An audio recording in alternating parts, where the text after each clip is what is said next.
L'État belge a dû mettre la main à la poche l'été dernier pour injecter plusieurs milliards d'euros dans des banques menacées de faillite. La crise pèse lourd sur les trésoreries des États. Voici l'enquête de la télévision belge. Un Belge sur 10 aurait un compte à l'étranger et le Luxembourg reste sa terre de prédilection. Toutes les grandes banques belges y sont d'ailleurs présentes.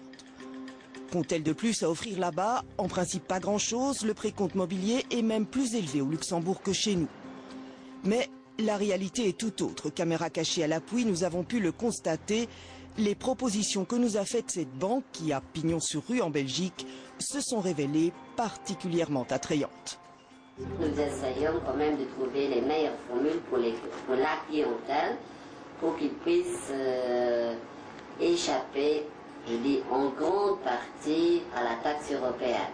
Et maintenant, depuis juillet 2008, c'est 20%. Et donc, vous avez des moyens d'échapper, enfin, vous avez... Dans les banques luxembourgeoises, dans toutes les banques luxembourgeoises, on fait quand même créer, bon, pas journalièrement, mais je dirais mensuellement des produits où on échappe à la taxe européenne.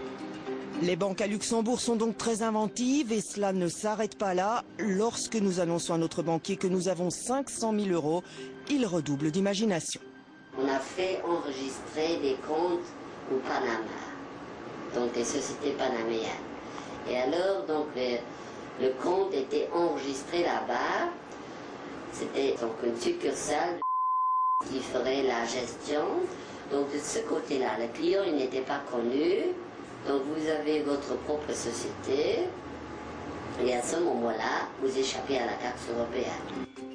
Donc cette fois, il nous propose carrément une société offshore au Panama qui nous garantit l'anonymat. Et avec la possibilité quand même d'utiliser des dividendes en Belgique? Ah oui, moi je fais déjà avec beaucoup de mes clients, on leur donne des cartes anonymes, c'est-à-dire des cartes primo, on appelle ça ici. Donc c'est une carte anonyme et avec cette carte-là, on peut faire ses retraits en Belgique sans qu'il y ait de lien avec leur propre compte. Une société au Panama, une carte anonyme pour retirer de l'argent sans laisser de traces et aucun impôt à payer. Tout cela proposé en moins de 30 minutes. Si ce n'est pas de l'incitation à flouer le fisc belge, ça y ressemble fort.